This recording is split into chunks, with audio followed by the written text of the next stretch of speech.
A very good morning. If you remember, in the last class we discussed a bit about the survey. We talked about basically what a census survey means and what a sample survey means. Because in social science research, normally it is almost impossible to have a census survey. Now, what do we understand by census? A census means a study where we collect information about all the units of the population. Say, for example, in India, perhaps the largest census, the largest survey that is being undertaken by the government of India is the census survey that is undertaken in every 10 years once. We had our census surveys right from 1901 to, and we will be having the coming census in 2021. But for a communication researcher or for a social science researcher, it is absolutely impossible to have a census survey. Now, what is left to us is another method of survey that we normally undertake, which is known as a sample survey. A sample. Normally, what do we understand by a sample? A sample is a miniature model of the population, the whole population. If you consider this as a population of our study, then this could be constituted or called as a sample. This is the population, this is the population for our research, and this is the sample. So basically it is called a miniature model of the whole population, which must possess all the characteristic features of the population. Whether it is demographic characteristics, whether it is economic characteristics, whether it is educational, economic, educational, social, everything, all the characteristic features which are present in the population should be there in the sample. Then only we can say that the sample is a representative sample of the population, and whatever findings that we get by studying the sample would be able to generalize for the whole population. So that is very, very essential to study about sample. Then what is sampling? Before we discuss about the sample and the sampling method, there are certain concepts, there are certain information which we need to understand. I want to share with you. Say, for example, we say sampling. Sampling is the process. Then we have a sample.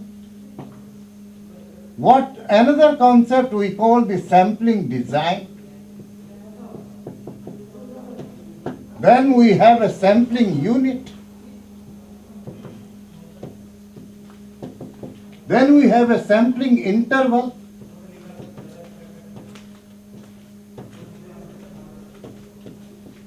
And then we have a sampling error. Before we proceed to understand the different kinds of sampling, which are normally grouped in two categories, that is probabilistic sampling and non-probability sampling, we must understand these smaller concepts which will give us a clearer understanding the whole process of sampling. I have already told you about what is a sample. A sample is a miniature model of the population which possesses all the characteristic features of the population. And by studying and finding out our findings from the study of sample, we will be able to generalize for the whole universal population. And sampling is the process of drawing out that sample by applying scientific methods of selection. That is sampling. A sample is a smaller subset of the population. Sampling is the process of deriving the sample from the population by applying or utilizing certain scientific rules, methods and norms. That is sampling. Now then, what is a sampling design? Sampling design, we normally have various methods of drawing sample, and we are normally conducting studies in social sciences and particularly in communication research with different purposes. Some are action researchers, some are pure researchers, fundamental researchers, some are exploratory researchers, some are descriptive researchers. So basing on the character of the study that we undertake, basing on the type of research that we are normally undertaking, we need to have a different sampling design. A sampling design tells us, it's a kind of guidepost. Like we have a research design, we also have a sampling design, where we talk about observational design in research design. Similarly, in sampling design also, we have to decide what sort of methods, what kind of methods we will adopt in drawing a sample from the whole population. I forgot to tell you one thing. In social science research, this population or universe, some call it population, some call it universe. What is a population? Population, for our census survey, census we have told that the whole population of the country is the population of the universe. Suppose we have today around 130 millions of people, crores of people in India, then the population of India we say is 130 crores. Now if you are conducting a census survey of the whole population, then that can also be termed as universe. Means the population from which we are trying to elicit data and analyze about their features, about their activities, about their impact of certain things on them, about their behavior, everything that is universe or population which is under study. Now, then the universe can be finite and the universe can also be infinite. What is a finite universe? A finite universe is observable in nature. A finite universe is definable in nature. It can be defined. We can say that how many elements constitute the population. Suppose, say for example, if we take a study on studying the media usage habits of the Tezpur University students, this is the study you have undertaken. Now then, we know that how many students are studying in Tezpur University. If we go to the examination section, if we go to the admission section, then we will get the full list of students who have been pursuing their programs in different schools. As we have 4 schools, we have rather 22 departments, so, and we have about 77 courses we are offering. So if we get the data of how many students are pursuing in each course, and we add up to that, and we will get a finite universe, means where we can ascribe one number to every unit of analysis that is a student, and we will find out that we have 4,293 students, and that is our population. But if we say that now impact of our media, a study on the media usage habits of the students of all the universities in India, it is an infinite population. We will not be able to define that universe.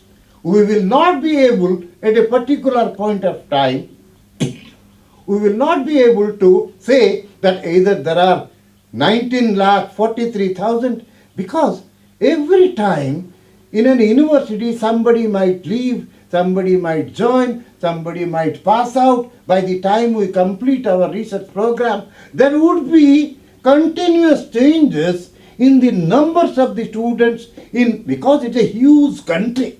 We have about 1100 universities, we have about 40,000 colleges, all affiliated to these universities. So it is really impossible to define that universe of all the university and college students of India. So they are drawing a probabilistic sample, drawing a random sample is very, very difficult.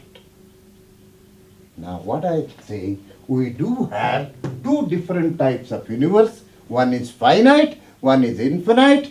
Finite is an universe where we are able to define the universe, where we are able to give number to every element of the universe, means it is observable, it is countable, it is definable. That is a finite universe. And infinite, where we cannot observe, we cannot count, we cannot define, give a number to each of the units of analysis, that is a student. So, and sampling is necessary because our populations or universe are too large. And without taking a sample, suppose if you are all pursuing your master's course here and you are to do a dissertation, you have a dissertation paper in your master's program. And within during fourth semester, you will have to do your dissertation. Now, if you take a topic of like the study of the media usage habits of the university students of India, will it be possible for you to complete this study within the 3-4 months that is available to you? No. Even suppose if you take the second topic, that is media usage habits of the Tezpur University students. Now if you keep on collecting data from the 4,269 students of Tezpur University, then also you will not be able to complete your census survey, full survey, during the 3-4 months of time. That's why sampling is very important. In social science research, 99% of the research are done through sampling only, with the application of sampling, drawing a representative sample. If you are able to draw a representative sample, then your findings would be most valid. There will be less sampling error. There will be more of level of confidence about your findings and less error in your findings. But if there are lot of biases, lot of prejudices, and lot of personal choices during the selection of the sample, then your findings will also be having lot of errors and the level of confidence will be very low. That is the reason why selection of the sample should be very, very representative. So now we have known what is a universe, what is a finite universe, what is an infinite universe, and what is a sample, sampling and sampling design.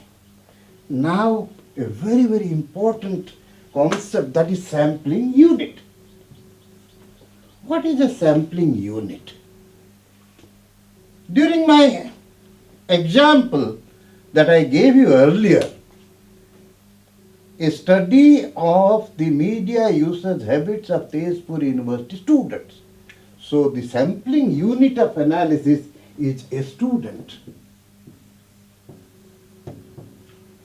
A student, he is a sampling unit. Students' media usage habits we are analyzing. Now suppose I will give you a few more examples. Now you have taken a study to analyze the development news content of the prime time television news bulletins of Assam. Prime time television news bulletins of Assam. Now suppose in Assam we have about 7, Assam is television channels. We have about 3 English television channels, which are owned, operated, and managed by the Assamese people.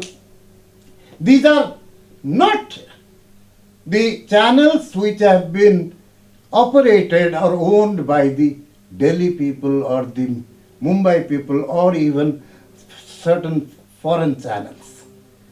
These channels are indigenous, these channels are in Assamese language, and the English channels are also very regional, specific channels limited to Assam. Now when we say prime time television news channels, what do you understand by prime time? Prime time means when the viewership is highest. Normally, as you know, in a country or elsewhere also, like India, morning we get up and do our morning course, and then we go to the office and come back in the evening, then take little refreshments, get refreshed, and then at around 8:30, while taking our dinner and a little before or after dinner, we keep on watching television. At that point of time, sometimes from 8:30 to 9 to 10:30, we say that it is prime time. Means the viewership of television at its peak. That is known as prime time. That is how we understand prime time. And we have all seen that at 9 p.m. every day, all these television channels, they give you the prime time news bulletin.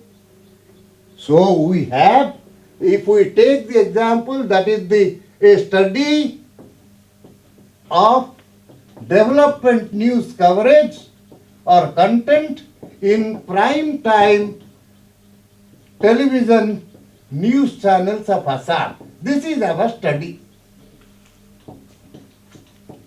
Now what will be our population or unit of analysis? Here no students are involved. Our study says that prime time television news. Now we have seen that 10 television news channels are there. Now one day a research study cannot be made on one day's news bulletins of the channels. We will have to take a time frame.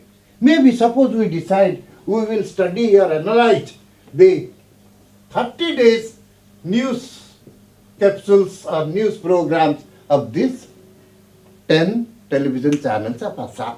Now 10 into 30, our population or universe would be 300 prime time news television programs of 10 Assamese television channels over a period of 30 days.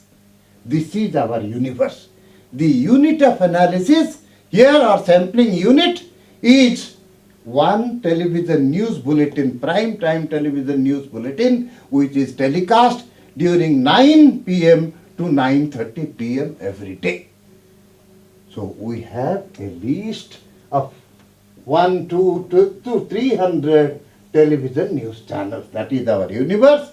And if we decide that we will study, we will analyze, we will take a sample, and the sampling size would be 10% of our universe, then 10% means that comes to 30. Now 30, our universe size is 300 and our sample size is 30. Then we will have to select these 30 units from the universe of 300 in a random basis, and that will be our sample. So what I mean to say, who will deal with it, how to draw a random sample? There are various methods we will discuss later, but I am here concerned about the sampling unit. I told that in earlier example, when you study the media usage habits of students of Tezpur University, a student is a unit of analysis. When we study the development news coverage of the prime news television channels, television programs of the Assamese television channels, then one prime time news bulletin is the unit of analysis. Now another example I will give you. Suppose you have taken a research program to study the impact of ICT usage in teaching learning among the university students of Assam, universities of Assam. How now we all know there are a lot of innovations in ICT. Now we are talking more in terms of e-learning. Now we are talking more in terms of virtual classrooms and virtual learning.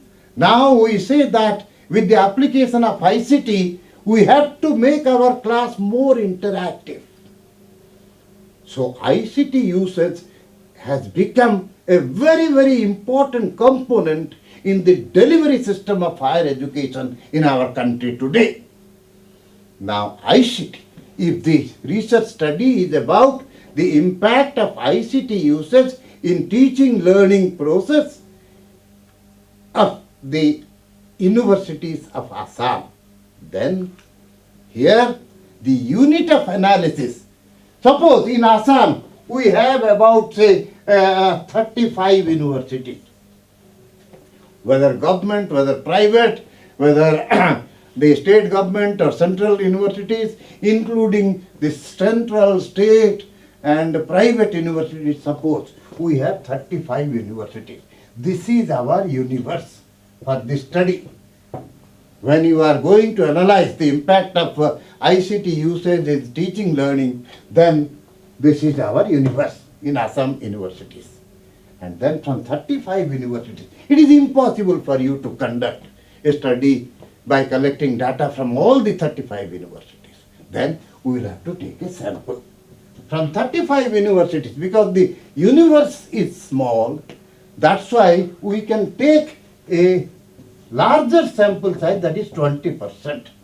That is 20%, means 7 universities we will choose from our universe of 35 universities, and we will collect data from the 7 universities by talking to the teachers, by talking to the administration, by looking at the ICT facilities available in the classrooms, by looking at the smart classrooms, by talking to the students, how the ICT usage has been promoted, how the students, they must also know the use of ICT, how comfortable they are when the teacher uses ICT in teaching learning, how comfortable the students are, how much they prefer the use of ICT.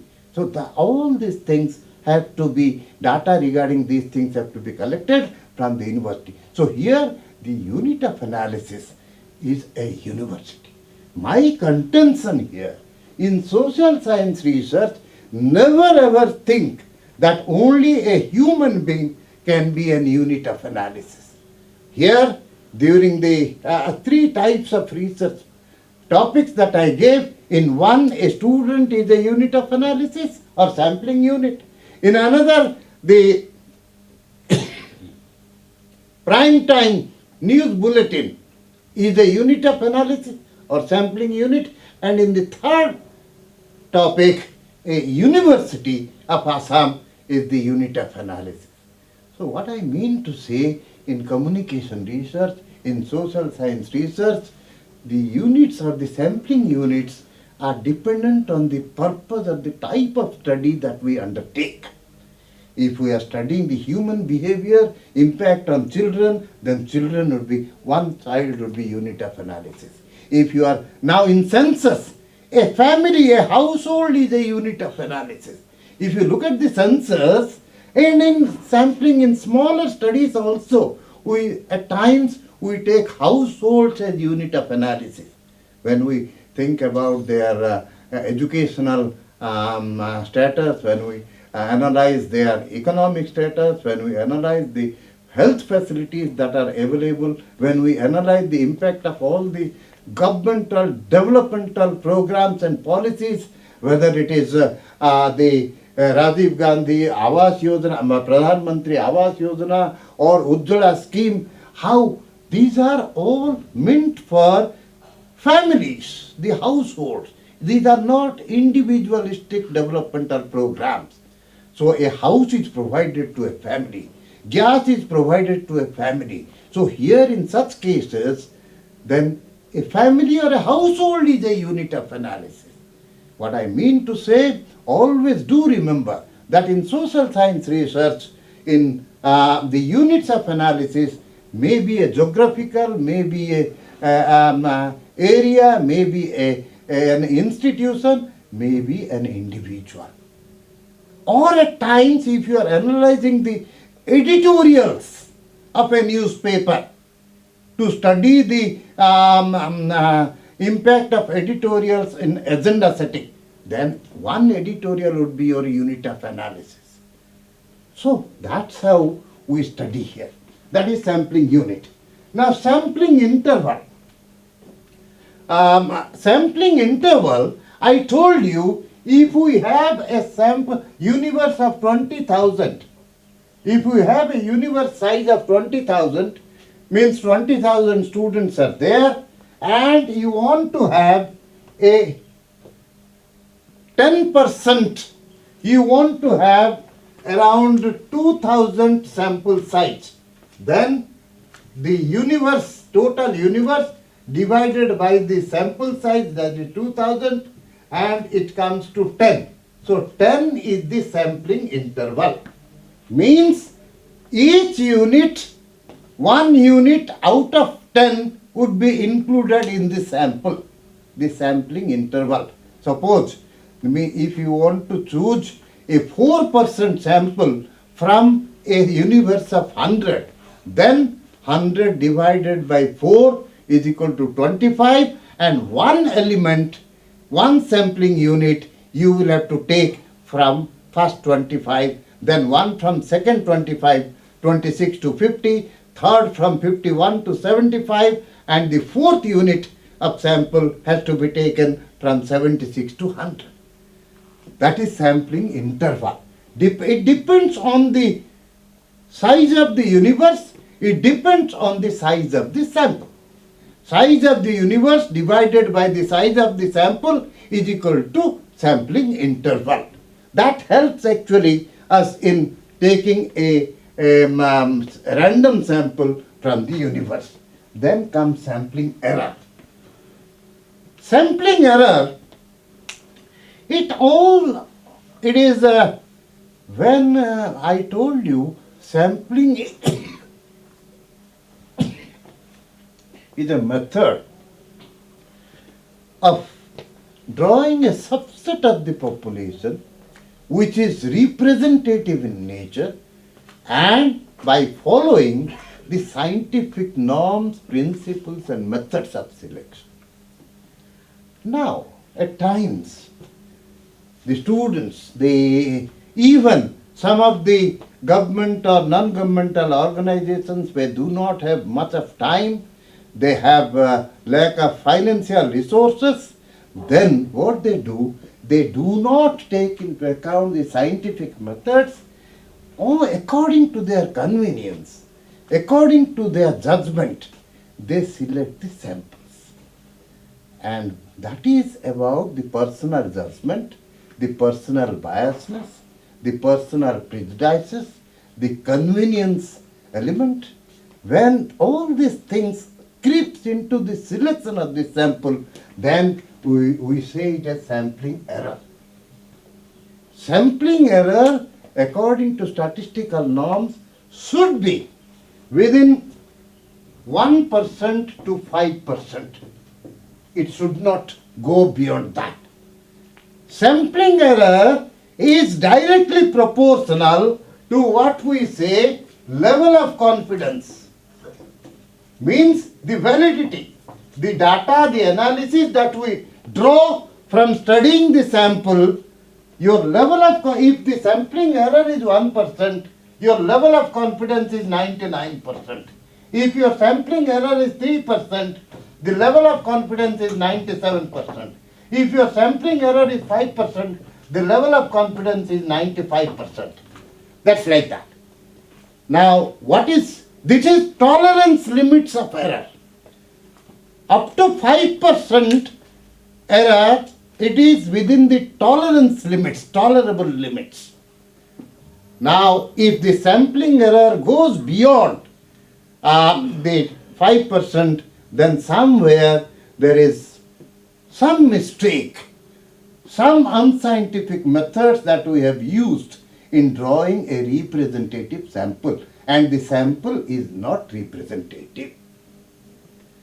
These are the few concepts that we have discussed today, and after this we will have to go into the different kinds of samples, the different kinds of sampling approaches and methods. Basically, when we study the sampling, there are two kinds of samples or sampling methods that we adopt in social science research. One is known as probability sampling, another is known as non-probability sampling. Probability sampling and the other is non-probability sampling.